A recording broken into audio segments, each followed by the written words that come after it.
La France est en difficulté. Elle souhaite réquisitionner tout ou partie de l'épargne de ses contribuables pour faire face à la dette gargantuesque qui pèse sur son budget. En page 212, il y a un titre « L'argent, la politique et la loi » qui résume parfaitement la situation. D'un côté, il y a l'argent des épargnants et de l'autre, il y a les politiques qui sont face à une dette devenue incontrôlable. Entre les deux, il y a la loi qui nous pose une question. Est-ce que l'État a le droit de prendre notre argent? Et il convient de commencer par le paysage médiatique. Je ne sais pas si tu l'as remarqué, il y a un petit peu de mal à qualifier tout ça, mais ces dernières années, dans les médias de manière générale, la question se pose ouvertement de la possibilité que pourrait avoir l'État de prendre notre argent. Alors je vais le dire directement, comme ça tu sais où je me situe. Je condamne complètement cette démarche intellectuelle et je ne comprends même pas qu'on puisse se poser la question. Je ne comprends même pas que la question existe. Regarde, je vais te montrer, on est sur Google, d'accord? Je vais taper ça.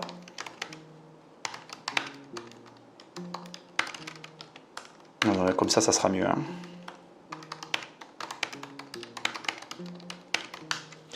Et constate avec moi qu'il y a, je te laisse apprécier la situation, du contenu à moudre sur le sujet. Regarde d'ailleurs, même là, regarde, il y a une vidéo que j'ai fait, il doit y avoir une dizaine de mois à peu près sur le sujet, où on a carrément, j'ai appris qu'elle était prof d'économie, je ne sais pas ce qu'elle est, mais ça ne m'intéresse pas, une dame qui a expliqué publiquement qu'on prendrait l'épargne des Français pour solder la dette. Et attends, regarde, il y a plus de 10 pages. C'est-à-dire que tu vas derrière, là regarde, l'épargne des Français devrait bien financer l'armée, l'État peut-il réquisitionner l'épargne? Je ne comprends même pas qu'on puisse poser cette question-là.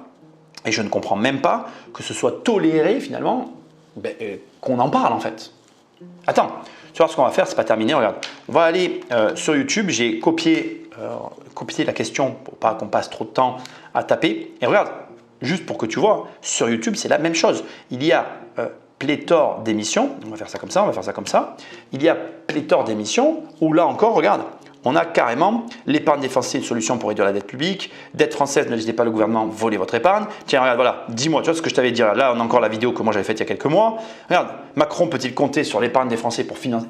Comment on en arrive finalement à avoir ce genre de discussion depuis ces dernières années sans que personne ne soit interpellé par la situation? Alors, je trouve, je veux quand même le préciser, qu'on vit une époque formidable où on a des gens qui essayent d'aider à la réflexion et où en plus on a la chance d'avoir des intelligences artificielles. Donc regarde, ce qu'on va faire c'est, on va reprendre la question.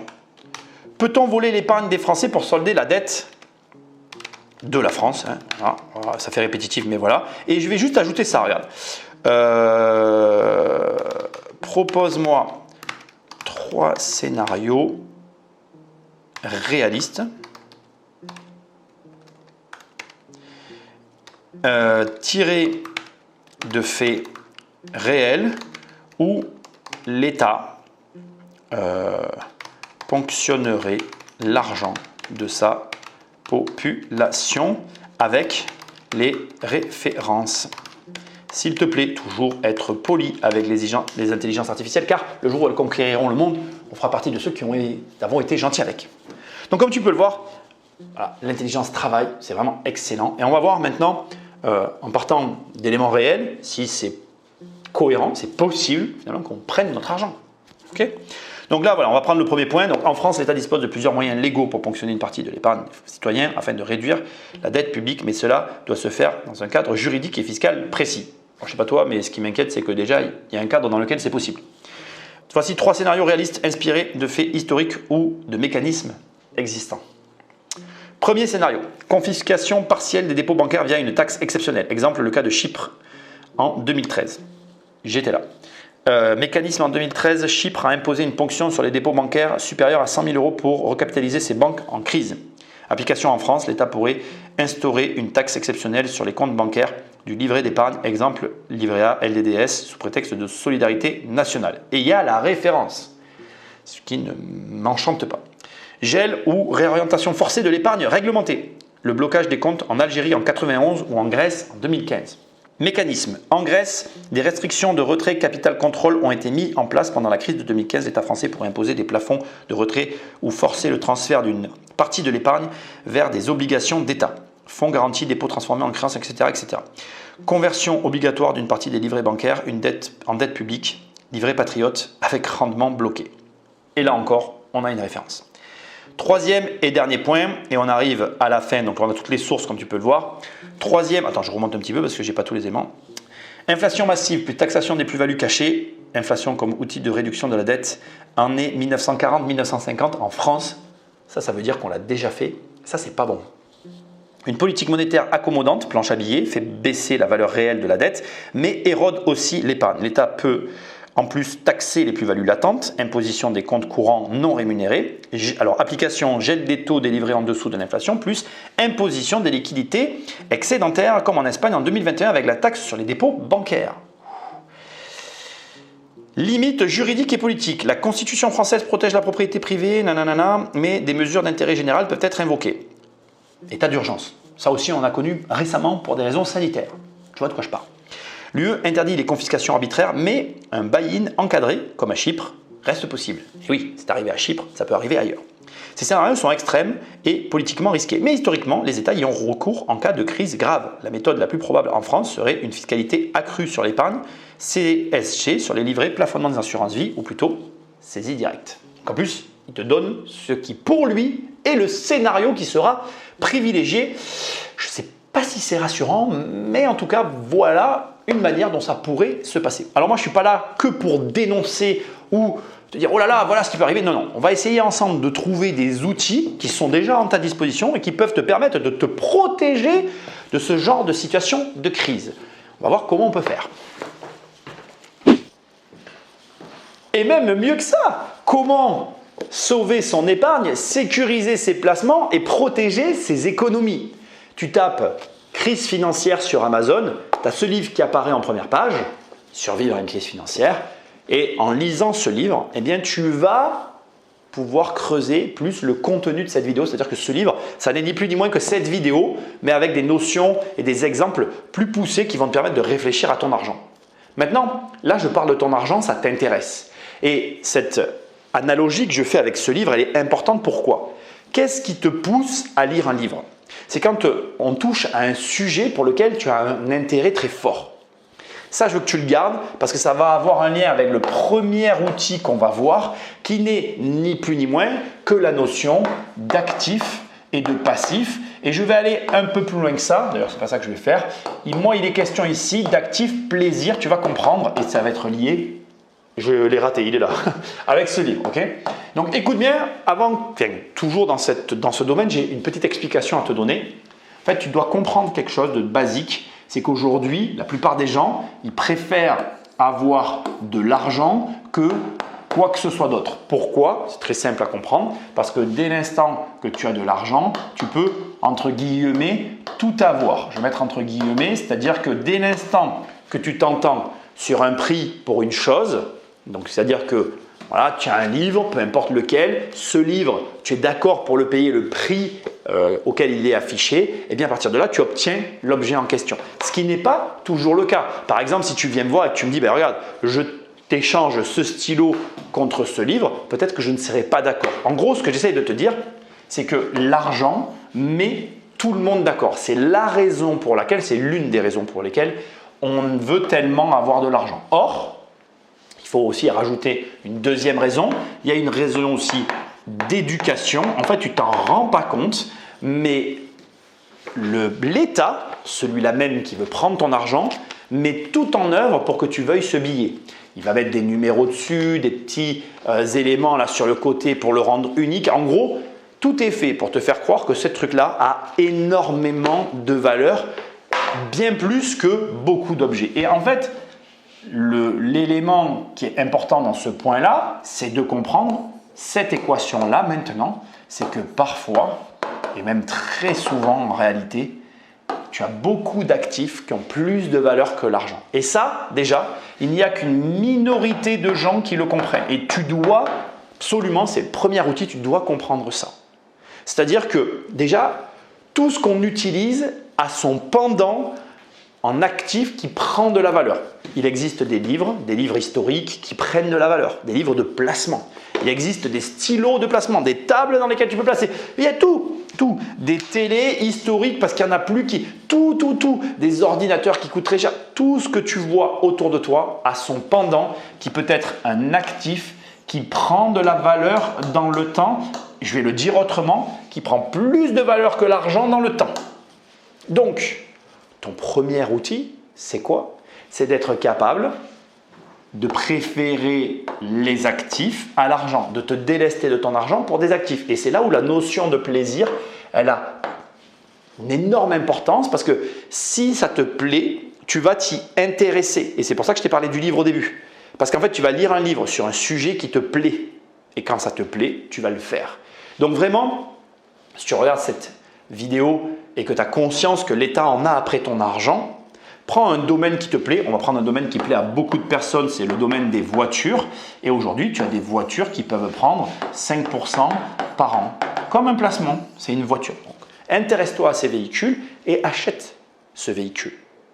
Et déjà, ton argent sera mieux protégé que dans la plupart des situations où il est simplement sur ton compte. Peu importe le compte d'ailleurs, c'est ce que je veux dire. On est d'accord? Deuxième point, et alors celui-là, il est très connu et je dois te préciser que chaque point est de plus en plus compliqué. On va parler des dettes. Et on va faire ce qui fait que tant de gens me détestent, mes fameux petits tableaux. On va mettre ici les pauvres, on va mettre ici les classes moyennes et on va mettre à la fin les riches. OK? Et on va simplement ajouter l'élément qui fait la différence entre chacune de ces classes. Regarde, les pauvres, eux, ils dépensent l'argent. Les classes moyennes, alors je ne vais pas écrire garder, je vais dire épargner. Ils épargnent l'argent. Et les riches, eh bien, eux, ils ont des dettes. Et il y a beaucoup de gens qui ne sont pas d'accord avec ça. Laisse-moi donc te poser une question. Si l'État veut te spoiler tel que le sujet de cette vidéo le présente, laquelle de ces trois classes a aucune chance qu'on lui prenne son argent? Et il y en a qui vont me dire « Non, je ne suis pas d'accord. Regarde, eux, comme ils dépensent tout, ils sont à 0. » Tu y as pensé, hein? C'est pour ça qu'ils ont mis en place le prélèvement à la source. Parce que l'État n'a pas confiance en toi, ou en moi d'ailleurs. Il va prendre l'argent à la source avant qu'il arrive sur tes comptes. De sorte que, même si tu le dépenses, tu ne pourras pas dépenser ce qui est déjà pris. Et là, tu es en train de te dire, ouais, ok, mais alors, ça implique quoi? Parce que ce raisonnement, je l'entends déjà, mais qu'est-ce qui se cache derrière? Premièrement, on remplace les revenus par de la dette. Ça veut dire qu'en fait, comme souvent les personnes dans cette classe sociale ont la maîtrise de leurs revenus, suppriment purement et simplement leurs revenus et ils prennent de la dette. Or, on ne peut pas taxer une dette. Deuxièmement, c'est là que c'est beaucoup plus important et intéressant, tu dois faire la différence entre les différents types de crédits. Et pour le comprendre, c'est un schéma que je vous ai déjà fait. On va prendre un chiffre de l'inflation, on va mettre une inflation à 4%, sachant que l'idéal est 2%. Et en réalité, tu vas différencier les crédits en fonction de leur taux d'emprunt. Un crédit qui va avoir un taux entre 16% et 19%, qui est souvent un crédit conso. Ça, c'est un mauvais crédit. C'est un crédit que ne feront pas les riches. Un crédit qui va osciller entre, 3 et 5%, proche et parfois inférieur à l'inflation, eh bien ça, c'est un crédit que vont faire les riches. Je vais mettre business. Voilà. C'est souvent d'ailleurs les 2-3 types de crédits qui vont essentiellement faire. Il y en a d'autres, il n'y a pas que l'immobilier de business, mais ils ont comme ça une petite armée de crédits qui vont être mis à leur disposition et qu'ils vont utiliser pour justement s'enrichir. Très, très, très, très important. On est d'accord? C'est lié avec le premier point. Si ce crédit est adossé à un passif, bien c'est une perte. Si ce crédit est adossé à un actif, c'est un gain. C'est-à-dire que pour que tout ceci fonctionne, il faut valider que derrière, il y ait bien un actif. C'est encore plus important même que le taux. Ce qui veut dire que tu peux faire un crédit conso pour acheter un actif et dans ces cas-là, ça peut être validé. Ça va dépendre de comment c'est monté. Il y a des conditions, mais c'est pour dire que voilà. Donc, je veux que tu le retiennes. C'est très important de comprendre que le crédit est un outil et que tu dois t'en servir. Il reste un dernier point que je suis obligé de développer rapidement. Beaucoup vont me dire « Ah oui, mais si tu es là et si tu es là, tu n'as pas droit au crédit. » C'est faux. Je veux que tu l'entendes, c'est faux. Si tu es là ou si tu es là, oui, tu n'as pas le droit au même montant de crédit, mais tu as droit au crédit. Et d'ailleurs, c'est l'incompréhension générale qu'il y a sur les discussions autour de la résidence principale. Bien évidemment que quand tu es ici, tu as tout intérêt à avoir ta RP plus du locatif, mais parce qu'en réalité, tu as de l'argent et donc tu as le choix. Ici, tu n'as pas le choix, tu vas devoir du coup faire des choix ou en tout cas mieux gérer ton argent que quelqu'un qui en a plus que toi, ce qui est normal en fait. Ce que je te dis, tu le sais déjà. Ok? On passe, non, je vais quand même écrire un petit peu, au troisième et dernier outil qui est le plus difficile de tous, ok? C'est d'investir à l'étranger. Ok? Donc on va écrire investir étranger. Voilà, je vais écrire comme ça. Je vais mettre parce qu'il peut y avoir plusieurs lieux. Donc ça veut dire plusieurs choses. Ça veut dire un compte à l'étranger, ok. Mais aussi, et je veux le préciser et je vais l'expliquer, pour moi, c'est bien d'avoir un ou plusieurs investissements. On va mettre un S parce que ça va dépendre de ta capacité à le faire. Mais ne te contente pas de simplement avoir un compte à l'étranger. Alors déjà, première chose, je suis obligé de te le dire, avoir un compte à l'étranger, c'est légal. Il suffit juste de le déclarer. Il n'y a rien d'illégal à ça. Et pareil, avoir un investissement à l'étranger, c'est légal. Il suffit juste, pareil, de le déclarer. Maintenant, j'aimerais ici qu'on aborde une notion qui, pour moi, est trop peu souvent abordée. En réalité, quand on parle de l'étranger, ça veut tout dire et rien dire. Et je vais préciser ma pensée. Tu as plusieurs espaces et tu dois raisonner en espace. Nous, on est dans ce qu'on appelle l'espace Schengen, c'est l'Europe. Mais tu as par exemple le continent africain, tu as le Moyen-Orient, tu vas avoir par exemple ici le Commonwealth, tu vas avoir ici l'Amérique du Sud, voilà, ici qui est un espace, et tu vas avoir ici l'Amérique du Nord et tu as même un peu l'Amérique centrale selon comment tu vois les choses.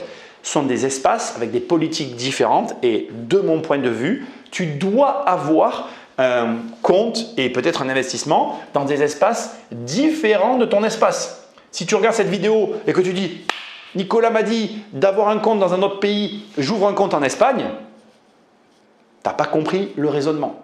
Tu es sous couvert de la même politique. Alors bien évidemment, aujourd'hui, tu as l'Angleterre qui est sortie du truc, tu vas avoir la Suisse qui ne fait pas partie de l'espace Schengen, donc malgré tout, dans la zone euro, tu vas avoir des zones dans lesquelles tu peux sortir de l'espace, mais c'est ça l'idée. L'idée, c'est sors de cet espace et va ailleurs. Et comme ça, tu vas pouvoir diversifier finalement ton argent et te protéger de l'État qui cherche à piquer ton épargne, enfin à la piquer, qui essaye de trouver un moyen de se renflouer face à la dette qui pointe le bout de son nez. Maintenant, il ne reste plus qu'une question. Pourquoi tu es mal à l'aise? Il n'y a que deux réponses possibles en réalité. La première, eh bien, tu as de l'argent sur tes comptes, peut-être trop. Et du coup, au regard de tout ce que tu viens de voir dans cette vidéo, tu es mal à l'aise. Mais je te rassure, c'était un peu le but. La deuxième raison, c'est que tu as trop peu investi ou pas du tout. Et la pire des configurations, bien sûr, c'est de ne avoir jamais investi et d'avoir de l'argent sur ses comptes. Du coup, tu sais ce que je vais te dire, c'est presque une obligation. L'idée libre, forme-toi. Pourquoi? Je vais te le dire. Eh bien, la connaissance nourrit l'action. Plus tu sais de choses, plus tu vas agir facilement, parce que du coup, tu n'as pas peur. L'action va te demander de nouvelles connaissances. Et du coup, tu vas rentrer dans un cercle vertueux. Et c'est en agissant sur ton argent, en investissant, que tu vas te protéger de tous les mécanismes que je t'ai montrés. Maintenant, je vais conclure avec une réflexion essentielle qui t'a peut-être échappé. Toute cette vidéo, elle a été construite autour d'un postulat, qu'ils allaient voler ton argent, que ça va arriver dans un futur proche. Mais en réalité, ils ont déjà volé ton argent. Réfléchis-y, mais c'est la triste réalité. T'as fait quoi pour t'en protéger? Tu peux me le dire dans les commentaires, hein, je prendrai le temps de le lire. Conclusion, lis des livres, forme-toi, passe à l'action, continue de te nourrir. Tu ne sais rien. Il n'y aura jamais un moment où tu en sauras suffisamment. On apprend en permanence et je m'inclus dans ce processus. Bref, laisse-moi un commentaire, like, partage cette vidéo au plus grand nombre parce que je pense qu'il y a vraiment beaucoup de gens qui en ont besoin. Tu vas sur immobiliercompagnie.com, dans l'onglet formation, il y a mes formations, dans l'onglet livres, il y a mes livres, dans l'onglet coaching, tu peux réserver un appel avec moi, on travaille sur tes projets. Et moi, je te dis à très bientôt dans une prochaine vidéo. Salut!